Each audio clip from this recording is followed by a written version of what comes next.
The world's first passenger drone, capable of speeds up to 100 miles per hour, has been given clearance for testing in Nevada.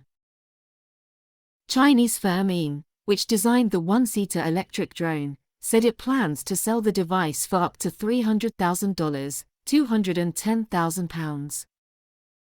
The Ying 184 drone can carry one passenger weighing up to 220 pounds, 100 kilograms, and fly for 23 minutes on one charge. The drone is controlled by a tablet inside the cockpit. The passenger selects a flight plan and then pushes the takeoff button. The drone then flies automatically to its destination.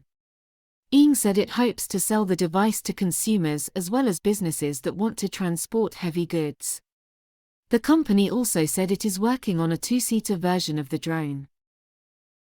Nevada is one of several states in the U.S. that is allowing testing of self-driving cars and other autonomous vehicles.